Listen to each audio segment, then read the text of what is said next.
हाय हाँ जी आप इधर आ जाइए, एक मिनट आ जाइए। चलिए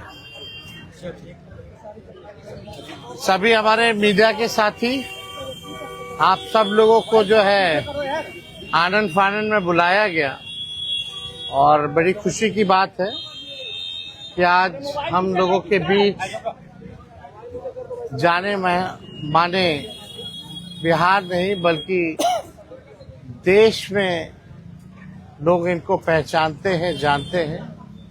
बड़े कलाकार हैं और बड़े कलाकार होने के साथ साथ एक बड़े अच्छे इंसान हैं और समाज सेवी भी हैं। तो आज आप सब लोगों को हम बताते हैं, प्रदेश अध्यक्ष जी के नेतृत्व में, अब्दुल बारी सिद्दीकी साहब जी के नेतृत्व में, पाटलिपुत्रा सांसद मिशा जी भी यहाँ हैं, लालू जी राष्ट्रीय अध्यक्ष जी से इन्होंने आशीर्वाद लिया है और ये आज पार्टी जो है ज्वाइन कर रहे हैं और साथ में हम लोगों की भाभी भी यहाँ उपस्थित है, ये भी पार्टी की सदस्यता जो है ले रहे हैं। और बाकी हम चाहेंगे कि खेसारी जी जो है आप लोगों के समक्ष जो है अपनी बात को रखें। सबसे पहले तो आप सबको दिल से धन्यवाद और ढेर सारी शुभकामना, और भैया को और हमारी दीदी को, अध्यक्ष साहब, हमारे अब्दुल बारी सिद्दीकी चाचा जी, तो सबका प्यार और हमारे सबसे हमारे अभी भी यहाँ हैं जो कि हम लोगों के बड़े भाई हैं, उन्हीं के जीजा हैं, तो हमारे भी जीजा ही हुए। और हमारे चाचा मैंने उनका प्यार मैं ही नहीं बल्कि शुरू से एक विचारधारा में रहा हूँ, मैं उस परिवार का हिस्सा रहा हूँ और कोशिश भी यही रहती है कि इस परिवार का हिस्सा बन के मैं जैसे उन्होंने पूरी दुनिया को एक करके हमारी ताकत बने, उसी तरह हम पूरी दुनिया को एक ताकत की तरफ ले जाएं और अपनी पावर, अपनी क्षमता से, अपने हुनर से, अपने विचारधारा से दुनिया को एक अलग दिशा दें। जो चीज़ें हमारे बीच में अभी तक हम अधूरे हैं, मैं हमेशा कोशिश यही रहा है कि जिस तरह मैं मुंबई शहर में रह के अपने बच्चों को परवरिश कर रहा हूँ, अच्छे स्कूल दे रहा हूँ, अच्छे अस्पताल दे रहा हूँ, उसी तरह हमारे बिहार के बच्चों का भी भविष्य हमारे बच्चों की तरह तय हो और हमारे बच्चों को बाहर गांव ना जाना पड़े। और उस विचारधारा में हमेशा भैया आगे रहे हैं और आप लोगों ने 17 महीने में इनका कारनामा देख ही लिया था।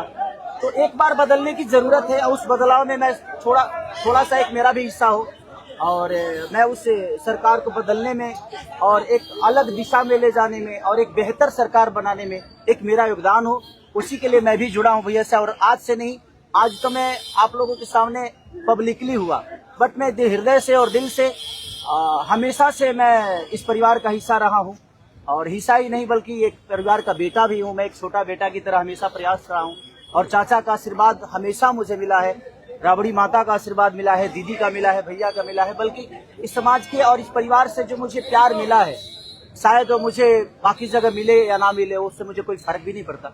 बट मैं हमेशा प्रयास करता हूँ कि एक बेहतर दिशा में जो चीजें चल रही है, आज आप सब लोग बदलाव चाहते हैं, मैं ही नहीं, मुझे लगता है कि पूरा बिहार बदलाव चाहता है और उस बदलाव में एक मेरा भी योगदान हो, इसीलिए इस बदलाव के साथ मैं भी जुड़ना है। देखिए एक मिनट, जैसा इन्होंने कहा कि कोई एमएलए मुख्यमंत्री और सरकार बनाने की बात नहीं है बल्कि हम लोगों को बिहार बनाने का काम करना है और हम लोग नए सोच के हैं, नया बिहार बनाना है। पढ़ाई, दवाई, कमाई, सिंचाई, सुनवाई और कार्रवाई वाली सरकार हो, एक ऐसा बिहार बनाए जो पलायन मुक्त हो, बेरोजगारी जो है जड़ से समाप्त हो, महंगाई गरीबी खत्म हो, कारखाने लगे, निवेश आए, उद्योग आए, शिक्षा चिकित्सा व्यवस्था जो है बेहतर हो। और मुझे बड़ी खुशी है कि हम सब लोग नौजवान मिलकर के, आप ये भी जानते होंगे, हम भी, हमारी तो लड़ाई रही है कि भाई बेरोजगारी को जड़ से समाप्त किया जाए। 17 महीने 5 लाख नौकरी दिया गया, 3.5 लाख नौकरी प्रक्रियाधीन कराया गया, 4.5 लाख नियोजित शिक्षकों को राजकीय कर्मी का दर्जा दिया गया।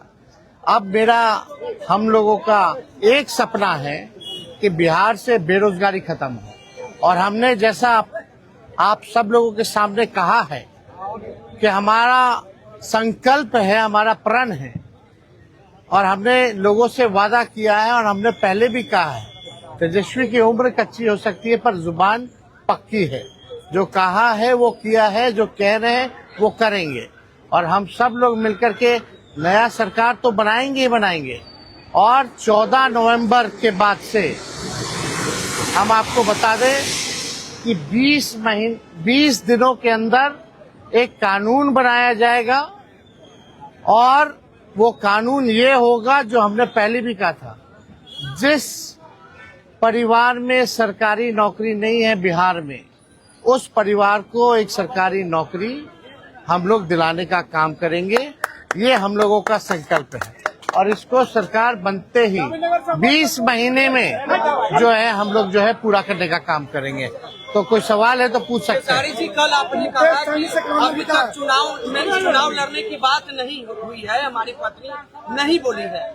क्या हुआ कि एक दिन में पत्नी मान गई और फिर आज आप मीडिया के सामने आकर कह रहे हैं मना रहे थे? नहीं, देखिए जहाँ तक बात है, मैं पत्नी को जितना समझता हूँ उतना ही ये भी मुझे समझती है। इनको भी पता है कि ये मेरे साथ छठ तो मना लेती है, बट बिहार की बहुत ऐसी औरतें हैं जो अपने पति के साथ छठ तक नहीं मना पाती है, दिवाली तक नहीं मना पाती है, होली तक नहीं खेल पाती है। तो मैंने इनसे बोला कि बिहार बदलाव की तरफ जा रहा है। हम चाहते हैं कि हमारे यहाँ के माता बहन बेटी 24 घंटा अपने पति की सेवा करे और 24 घंटा अपने परिवार के साथ वो पति रहे, वो इंसान रहे। तो ये तभी संभव है जब हमारे यहाँ रोजगार होगा। तो उस बेरोजगारी को खत्म करने के लिए मैं आपको आगे करना चाहता हूँ।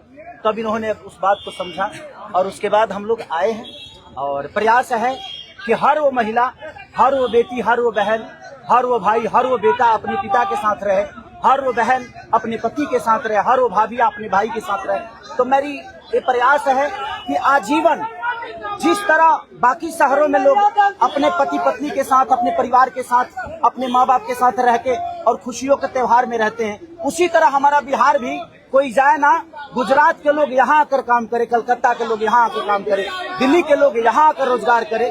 हम यही चाहते हैं और इस संवाद के साथ आप सबको चुनाव आप लड़िएगा या पत्नी लड़ेगी?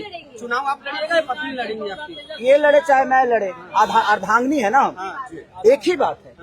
देखिए, जीवन में पति पत्नी का जो प्रेम होता है ना, वो दुनिया में उससे बड़ा प्रेम नहीं है। माँ बाप के बाद अगर कोई संभालता है किसी बच्चे को, वो आपकी अर्धांगिनी ही होती है। तो मैं लड़ूं या ये लड़े, बात एक ही है। आरजेडी आपने क्यों चुना? आरजेडी बता तो दिए सर, एक ही चीज में जहाँ बदलाव होता है वहीं मैं रुकता हूँ, वहीं रहता हूँ। अब शहर में, हर जिला में जाऊंगा मैं। अब हर जिला चलिए, सदस्यता जो है ज्वाइन करें। चलिए आइए।